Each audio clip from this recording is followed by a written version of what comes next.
Hello, and welcome to episode 10 of the Conveyancing Podcast. Thanks for tuning in.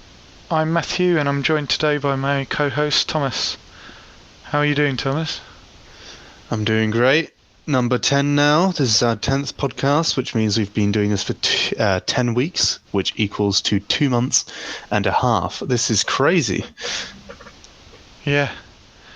So how are you? Are you doing okay with the lockdown and everything? Yeah, I'm doing fine at the moment. I seem to be getting along. I think everyone else is, and we all hope you're safe. Yeah, I hope you're all fine at home, and I hope the podcast gives you something to do during the week so you can tune in and enjoy. We're on many different platforms, YouTube, Facebook, Twitter, Anchor FM, Spotify and Google Podcasts and others. You can find those at Anchor FM. They list all of the podcast platforms that they will distribute us onto. And quick disclaimer, we are not offering any legal advice, but just an overview of the conveyancing news, which we will dive into now. Yeah, let's go for it. This week... Hang on, let me just bring that up. Yep. Okay. So, let's start it off. This week we are starting with the Law Society Gazette, an article that is about the top 100 firm which declines the furlough option. This article is talking about Keystone Law. They has stated that they won't be furloughing any of their staff during this coronavirus crisis. And that they will keep them hired and keep paying them, of course. This is apparently, as it states here, it is a thinly veiled swipe at competitors rushing to cut costs. James Knight, the chief executive and the founder of the listed remote working firm, also has stated somewhere in the article, or I think they suppose it, he's stated that it's unethical for these other firms to furlough or just sack their workers when they can probably afford to keep them these 2 to 3 months of quarantine. Yeah, he said, I do not believe it is ethically responsible to take government money designed for genuinely cash-strapped businesses. Yeah, I've seen that a lot of big companies have taken payouts, and they're supposed to be for the most hard hit people, aren't they? Yeah, the government's furlough scheme, well, sadly, like you just said, big companies will probably just be taking advantage of this. Any companies really, but it is supposed to genuinely help all of those smaller companies, smaller firms that are having genuine problems right now. I wouldn't doubt that some have already closed down by now, because they probably weren't doing very well, and now this will hit them hard. Yeah, let's hope not. But so it's a top 100 firm, so he must be one of the 100 biggest firms in the UK, and it says that they're listed on the stock exchange because he was talking to the stock exchange about not needing to furlough any staff. And that was quite interesting that it said it was a remote working firm, so all their staff work remotely already. Yeah, that's very important right now as well. So it probably hasn't really slowed them down much. No, I mean, they would have reason to furlough because obviously sales would go down, but since they're all working from home, it doesn't really affect them as much as it would an office-based firm. It says they're still recruiting people during the downturn, and the company has 4.4 million in cash reserves and is debt-free. Nice. Yeah, that's great. It's good for them. Good for Keystone Law. That's great news. They're not taking any government money, and they're keeping working during this virus outbreak. This next article comes from the BBC and is talking about the property sales worth 82 billion on hold amidst lockdown. So, well, yeah, due to the coronavirus, pounds. due to the market being sort of jammed up. Yeah, it's an insane amount of money. The fact that 82 billion is on hold because of everything that's happening, it is mental. I just hope it all sort of moves once this is over, and that there aren't a lot of sort of aborted matters that aren't going to go forward. Yeah, let's hope that it all starts flowing again smoothly, and that, like you just said, they don't just outright cancel the process or leave it. Let's hope people just keep pushing, and that way, the market doesn't crash or something. This £82 billion figure is based on research by the property portal Zoopla, which is one of the competitors of Rightmove now. Yeah. And it says some 373,000 property sales are on hold due to the coronavirus. That is crazy, yeah. So many. And it says that spring is usually a very busy time for the housing market. The spring bounce. We are in summer now, right? Yeah, most people, they want to get moved in before they go off for their summer holidays. Yeah. Because, there are matters going on over the summer, but most people are going to be on, a lot of people are going to be on holiday, so it's kind of spring is more busy than summer normally. Yeah, that makes sense. Yeah, it doesn't really matter. It can be busy any time, really. It says, overall, Zoopla expects the number of completed sales across the UK this year to be half that in 2019. That's crazy. I'm not sure, though. It's like I'm saying, if it picks up after and all those ones go through, then, because it is quite seasonal, if they manage to jam those ones through, then maybe there's more at Christmas and you see a bounce back. I mean, I think the thing about this coronavirus epidemic is something that's also, maybe not a lot of people have thought about it this way, but it might be how long might it take? Maybe 3 months or 4 months, possibly at most. It is a big chunk of the year. Well, they have come out with August and things like that, but I think it will come. I think the numbers come down. If you look at a lot of other countries, when the numbers start coming down, they come down really quickly. Yeah. So with any luck, a few more weeks, could all be over. It's pretty crazy this has happened, really. So, let's just keep going then. This next article is from Legal Futures, and it is... so it's talking about conveyancers that are calling on the government to extend the furlough scheme, or the government's furlough scheme. So this is related to, I think it was the first article we just did. It has to do with the furlough scheme, which I'm not sure, just in case, because I don't think we explained it earlier, just in case you don't know what the government's furlough scheme is.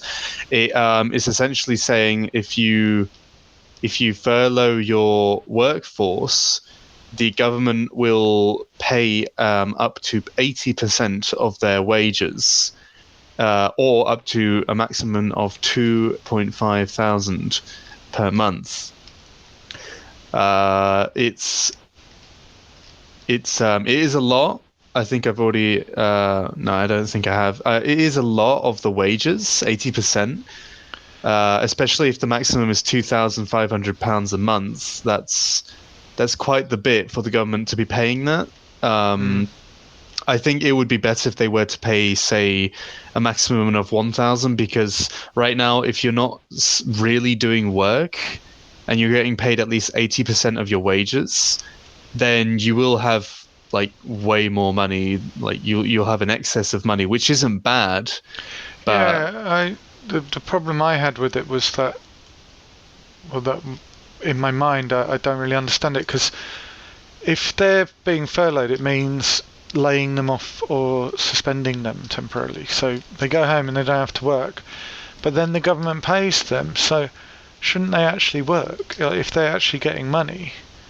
And it's based on the fact that they have a full-time job and they're on PAYE, and the government sends the money through the company that's employing them. Shouldn't they be working? I mean, people don't really want to stay at home doing nothing anyway, do they? No, everyone's bored, apparently. Well, apparently it's the case. A lot of people are bored in their houses. They don't know what to do. They're running out of ideas of things to do, and obviously their Netflix binge watching is coming to an end soon, because you can't be watching things forever. So if you're being paid 80% of your wages, unless there are people out there, which I don't doubt it, who have offered to help, even if they weren't to be paid their 80%. Maybe they'd still offer to help in the company. It doesn't really say here, but I think the other 20% has to be paid by the company, don't know. I'm not sure if they get their full 100%. I don't think they get the 100%. Like, I don't think the company pays them anything. It is just the government, because at least from what we've read and what we're seeing in this. Here says your employer doesn't have to guarantee to keep you on after the scheme ends, so you could be on 8% and then you haven't got a job when you come back. So I suppose they need time off to be able to try to find another job, no? Yeah, but that's crazy. That's strange, because the company is the one that furloughs you. Like, I'm not sure, maybe people do ask to be furloughed as well, but if the company is the one that furloughs you, and they don't have to pay you anything because the government is paying you your salary, then why do they want to lay you off after? I don't know. I kind of get what the man from the first article is saying when he calls other firms unethical. Sometimes it's wrong. You can't really call them unethical because they don't have another choice. But in other cases, it's kind of a bit silly. Yeah, it says here as well that early evidence shows that 60% more property transactions failed in March as a result of people pulling out than in the weeks before. So, yeah, I mean, you may be furloughed, but it doesn't mean that you're going to get your job back, because there just may not be a market to come back to, you know? Yeah, I guess that's a pretty valid point. It does make sense. They're also saying this old chestnut, the old stamp duty land tax, should be reduced for all home buyers for 18 months. But again, that's not fair, is it? It's not fair for the people who had to pay it before. But if it was applied to everyone, then maybe it would help a little more. But it won't be. It'll just be applied to all the new or just any home buyers that buy it during that period. Why do it for 18 months? Why not just do it forever? Just get rid of it completely. Yeah. That would be way better. 18 months too, that's more than a year. That's like a long time. In that time, a lot of people will have that. Yeah, this Rob McKellar, head of Slater & Gordon's conveyancing practice, said residential property transactions were predicted to fall by 38% in 2020. But the estate agent Savills predicted 53%. So the estate agents are much more pessimistic about the market than the conveyancers are. Yeah, it definitely seems like that, doesn't it? That's crazy. That is a big percentage more too. That's about 20%. Well, less than that, but it's a big. I wonder why they don't predict that the market's going to pick up. Yeah. Either way, let's hope it does. This next article comes from Legal Cheek, and it is talking about the success of home working.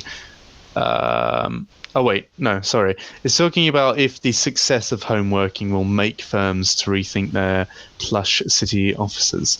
So, I think we did one like this before. It's possible. I can't remember.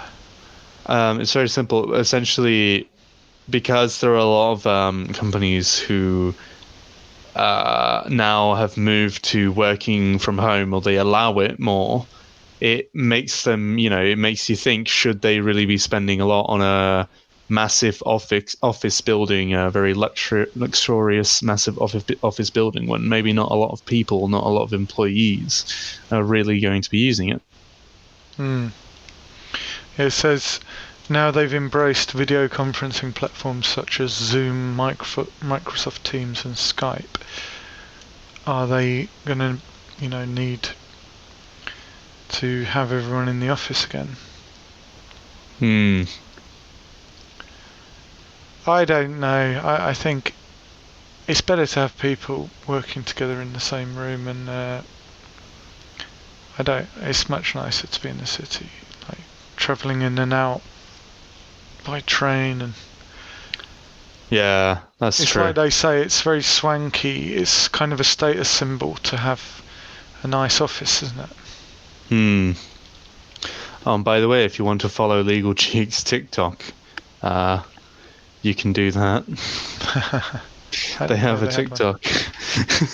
Maybe we should get a Conveyancing Podcast TikTok. Maybe. Let us know in the comments below if you think we should get a TikTok. Don't know what we put on it, but... No, I don't either. So this next article comes from The Negotiator. Now, this one is a bit more. This one is an interesting one. They've all been interesting. This one is talking about HSBC, the bank, and it's pulling the plug on their buy-to-let mortgages. That is that's a big step, because they are essentially, I think it's been a lot of banks that we've seen, at least these past couple of weeks, or many, not that many maybe, but we've been seeing a lot of banks just be very pessimistic towards and thinking maybe it is going to maybe crash the property market. Yeah, I mean, that shows very little confidence. It's almost like saying that people shouldn't be investing in property right now. It's like, buying something to live in yourself is okay, but investing in property as a long-term investment isn't a good idea, which shows that they think that the prices are going to drop. Yeah. But by doing this, it feels like the prices will drop as well. I feel like if you admit that you think it's going to happen, in the sense that you do everything in your power really for it to happen as well of course it will happen. So it says some lenders aren't doing it, but other lenders still will. But if the big ones are stopping doing it, how long will it be before the smaller lenders are like, maybe we shouldn't be doing this at the moment? Because the big guys are like leading the field now. Yeah. This next article is also from The Negotiator, and it's talking about the Say No to Rightmove leader. It's talking about how he's denied that he's working for other portals and calls for agents to move together. So that's the title. Basically, this man is working for a movement. Well, he's working for a movement. He's the leader of a movement that is Say No to Rightmove, and he has apparently been called out for possibly working with the competition, which isn't that bad of a. Who was he called out by? Was it the... I've lost it. Yeah, I think we both have. God. She should be around here, right? Or that person. I don't even remember who it was.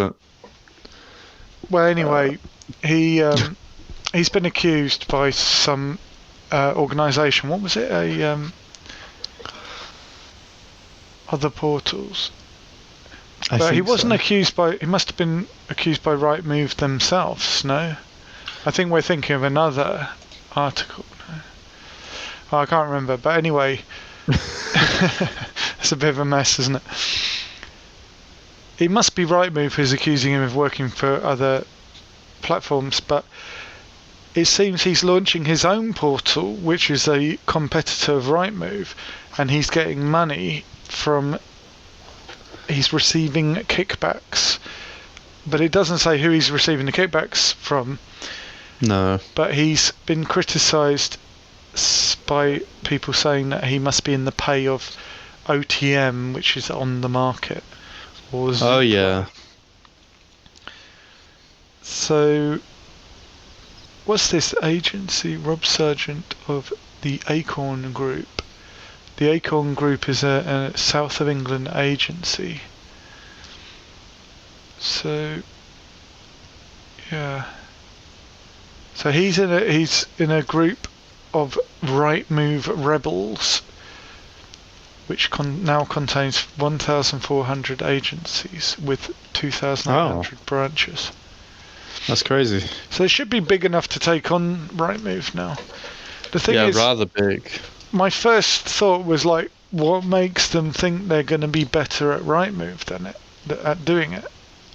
Yeah, I mean, I'm not gonna lie. I don't exactly know why there is a movement that is saying no to Rightmove. I'm not sure what's happening there either. Yeah, I mean, On the Market and Zoopla are already big competitors of Rightmove, so they can make a choice, but people tend to go to Rightmove. It's like Auto Trader. People go to Auto Trader to buy and sell their car. People go to Rightmove to buy and sell their house. It's just become like a household name. And it could be a bad thing. They could abuse their market position, but if they did, they'd become more unpopular, and then their competitors would have a chance to take over. It's kind of like if you're looking for a hotel, you think of Trivago. I think of Booking.com. Oh yeah, that's right. I guess we all have our own little favourites. Some people use Airbnb. Yeah. That might be the case too with Rightmove. Like, people think of Rightmove, but they might think of On the Market as well. I mean, they only ever, these articles we go through, they only ever talk about Rightmove, On the Market and Zoopla, so there must be the big three. Yeah, I don't know of any smaller ones at the moment either. He says he's doing it because he spent £500,000 with Rightmove in 2019, and basically Rightmove's costs seem to be getting bigger every year, so it's becoming, well, I mean, it's like if you list with Booking.com, you have to pay them like a 20% fee. Yeah. I mean, are these portals greedy? Are they making more money than they really should be? I mean, generally, I think they do offer a good service. They're good. They take away a lot of the difficulties. But if you want to run your own setup more cost effectively, then it could be a headache, I guess.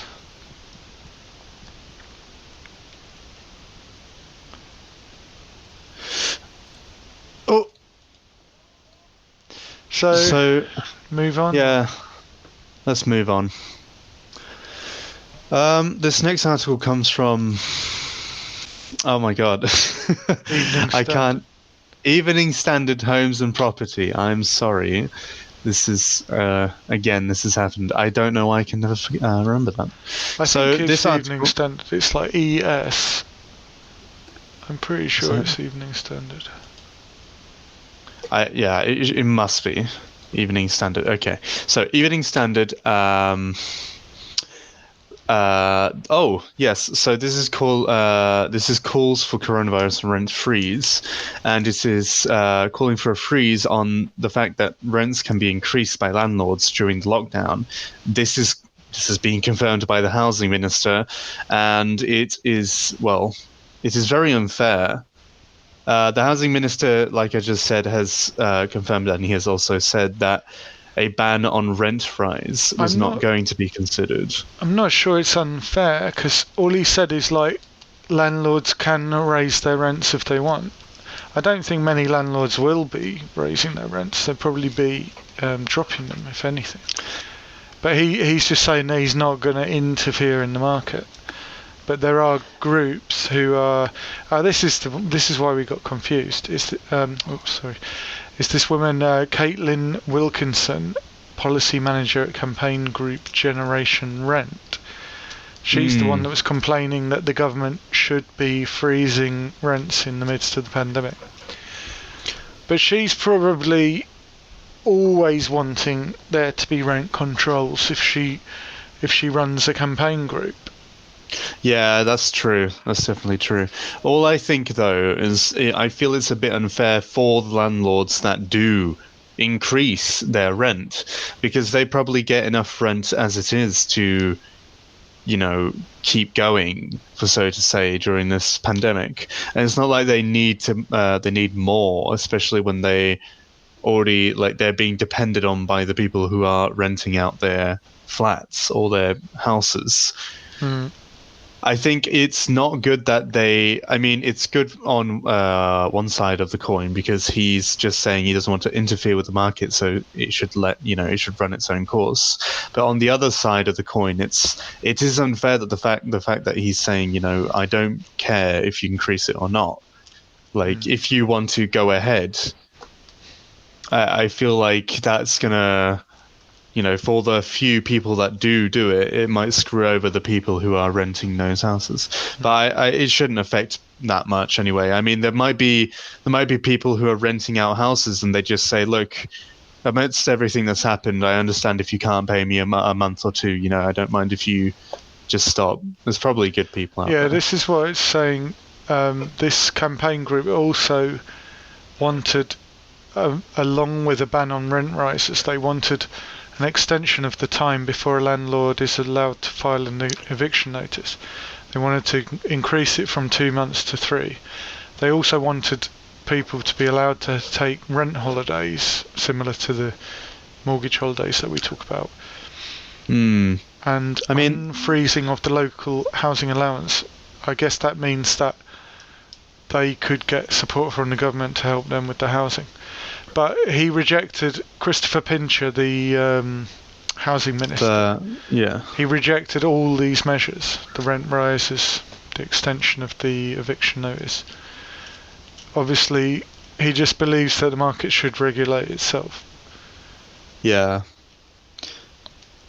Which is, again, probably isn't a bad thing, because if, sometimes the government interferes and it isn't for the best.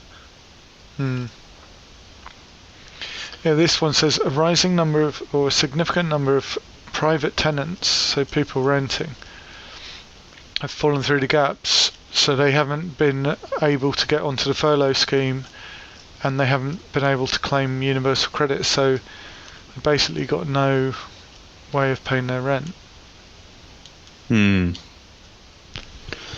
But I guess that's the way the cookie crumbles sometimes.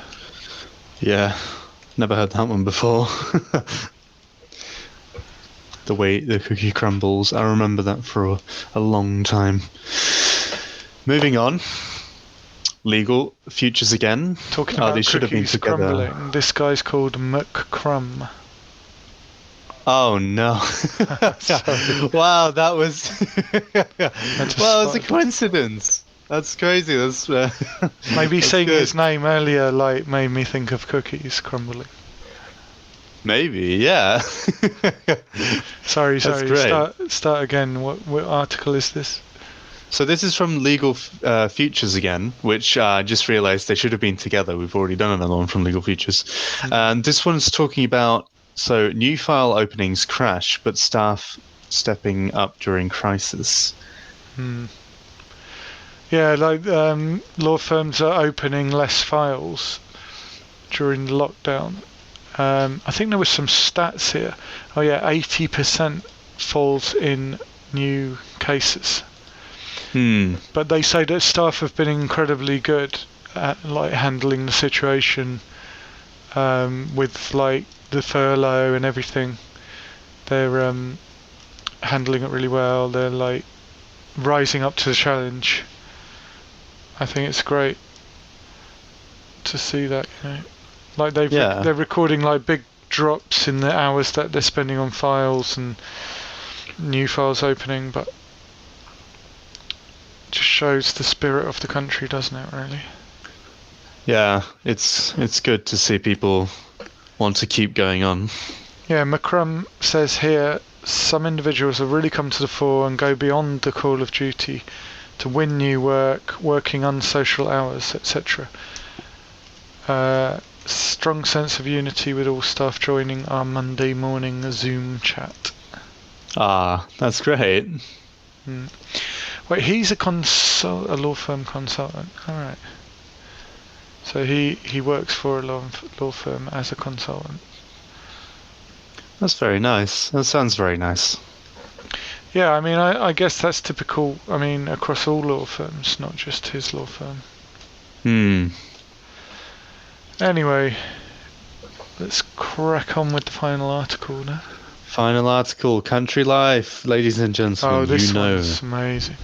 Yeah, you know what's coming. Now, this one is probably one of my personal favorites, and it's crazy. So, this article is talking about a castle. It is a castle on a hillside overlooking a sweep of river in one of the most beautiful areas of Britain. So this castle is, I think you said it's 200 years old. It's kind of a fake castle. Yeah. Victorian times or whatever. Well, not Victorian times, but in the like 18th century, I guess. Yeah, 19th, right? Oh yeah, 19th would be the 1800s, wouldn't it? Yeah, that's how it works. It's a little, but yeah, this castle is honestly, it's astonishing. So again, I mean, this time they put the price at the beginning. The price is £2.8 million, which is actually crazy cheap, because I'm going to reveal it now. This is a massive castle with 10 bedrooms, 10 bathrooms, 5 reception rooms, I believe, and it has 31 acres. The view is just stunning. Garden of land, I mean. Yeah, the view as well is amazing. If you can see the image, if you can't, we will explain it as well. So these 31 acres, I think they also go along the river, because there is a river passing right next to this castle. It is incredible. It's a big river as well. It's really flat where the castle is, so you got this like winding river going through this valley, and you can see like mountains all around the sides. Yeah, the distance. You're like looking at the distance. Yeah, in the distance, I mean, look at everything that is out there. All these mountains. The clouds look lovely too. It looks like it would be a really nice place to spend the night. I would not.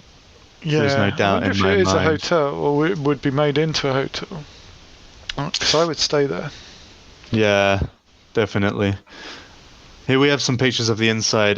The inside is very nice. It doesn't have any deterioration, or at least that's what I can see from the photos. It's got like a staircase that splits into two, so you can go like either way. It's not like a huge one like you see in a movie, but it is, it works. It'd be nice to have one in your house, wouldn't it? No, it looks really cool, in my opinion. It looks very nice, and it's definitely a very nice touch, I'm not going to lie. And this is in Wales, by the way. We didn't say that at the beginning. It's called Llanelli Castle. Llanelli Castle. Sorry if I pronounced my Welsh wrong. For those of you out there that know how it's actually spelled, pronounced. Sorry, it's like Glandyi. Maybe you can correct me on that one if I'm wrong. So, look, a little bit of information, because why not? I don't think we've ever done that. The castle was built by a man named George Jeffreys on land bought by his grandfather Edward, a Shrewsbury man who made a fortune in silver and lead mining in the 18th century. Oh, yeah, wait, the 18th century. Yeah, I got that mixed up. But look at all the trees. There's just woods all around the castle. Like, you could probably just get enough firewood just from those woods to run all the heating in the place. One of the best things about this castle, in my opinion, is you can get that lovely view, because the castle is set on a on the part of the land that's the most flat. So by going onto the top of the castle, because I'm going to guess there is outdoors area, I don't know how they would have gotten that shot. If not, you can probably get a really nice shot like the one we just saw earlier. That shot is probably from a drone or a helicopter, no? No, there were seats below, weren't there? Oh, this one here. Yeah, of course, this one's from that one. Patio out the back of the castle, yeah. Yeah, this is probably a drone. Drones are way better. But I love this room. It's got like, they put glass over the top. I don't know whether it was originally a roof or they just enclosed an outdoor area with sort of a modern glass roof. But it's lovely and bright, and it's got all the like original walls around there. Yeah, it does look very nice, especially when you have. So this area has so many sofas and it has so many things inside. Just a lot of decoration. Like this would be a great area just to sit and enjoy the sunlight. Maybe even in winter when, there's still light coming through the windows and everything. It'll be very nicely lit, and you can still enjoy that light, that natural light, and warm yourself a little. A lovely stone floor. I don't know if that's like heated. And then the window there, I think that you can see the mountains and the river out of that window there. Yeah, looks like it. Yeah. Mm. This is a wonderful house. And then this a wonderful castle. Wood paneling around this room here, like all this leather furniture and wood paneling, so it's got these kind of traditional features as well as these modern features. And this room here, look at that ceiling. Yeah, this one's crazy. This one's sort of a dome shape, and the roof is nice. It's got some sort of I'm not sure if it's decoration. It looks like it's got wood beams going through it and everything. Yeah, they're not wood. But it must be one of the towers, because it's got windows going all the way around the outside in like a circle. Yeah, you're right. It must be a tower. And then a wood burning stove set in a really nice fireplace, like marble or something, and with steel or like iron inside. Yeah, this is a crazy house. It's a crazy castle. I got it wrong again. Well, it's not even a house; it's a castle. Yeah. But look at these grounds, like the lawns. It's got like gravel, like flower beds. Yeah. Loads and loads of trees. There's like in the background there, you can see like steps up. It's like layered garden levels, different levels. Yeah, but it's mental because we've covered houses before that were 5 million and they had less acres, I believe. I guess this one's in the middle of nowhere, though, isn't it? It's like in Wales. That's definitely true, yeah. You can't even see another house in any of the photos. It's almost like completely on its own. Oh, and as well as I'm not sure if it's included within the number or the digit, of 10 bedrooms and 10 bathrooms, but you get this separate two-bedroom lodge, which would be, like it says here, ideal for family, staff, or as a holiday let. It's crazy. Yeah. So nice, this one. It says it has barns, garaging, workshops, and so on. So, if you want to... You can do work in your workshop, keep your cars in your garages. So if you got 2.85 million, you could rent out the little cottage, run your business. You could even put guests in the main building. You could live in the lodge and just put loads of guests in there. Yeah, that would be the best idea. It is mental though. This thing is crazy cool. It's very nice. It says nearby there's superb pubs and restaurants, fine beaches and golf courses. Where? Down here. Golf? No, I mean where, as in like. Must be over the hill, yeah, out of sight. As well, golf courses is funny because with 31 acres of land, you could probably just design your own golf course. Yeah, I was going to say, if you chop down these trees, you could probably put a golf course right next to this hotel. Yeah. People would come to stay and play golf. But they're lovely, those trees. I'd want to keep them. Yeah, I wouldn't want to cut anyone now. And with that, I guess we'll be concluding this week's podcast. That marks the 10th podcast we've done, which also is our second milestone completed. We might mental. We might start doing fortnightly podcasts. I hope that's not disappointing anybody out there who's been listening every week. But what we want to do is start some explainer videos, or we might do it in an audio format as well. I'm not sure. But what we might do is an explainer video one week and then a podcast the other week. So we do podcast explainer, if that makes sense. Because I think we've looked at the market, the available material. A lot of it's very old, and we want to make some more up-to-date explainer videos for people who are like trying to find out about conveyancing. Yeah. So let us know if you think that's a good idea, or there's anything you'd like us to, any topics you'd like us to go over. Yeah, remember, you can always say anything you want about any of the podcasts in the description. In the comments below, because we value feedback a lot, and for now I believe we haven't received a single drop of feedback. So if you want to say it, we're going to keep doing these episodes. Hopefully we pick up more comments and viewers and things. Yeah, of course. I'm not saying it's bad. I'm just saying if there's anything you'd like us to talk about, if there's anything you think we could do better, or anything that you liked about it, make sure you leave it in the comments below, and we'll be sure to respond. Respond. All right, with that, I will say that is the end of episode 10. Thanks for tuning in again. And don't forget to subscribe if you want to keep getting news to your inbox. And speak to you next week. Yep. Goodbye, and stay safe, everyone.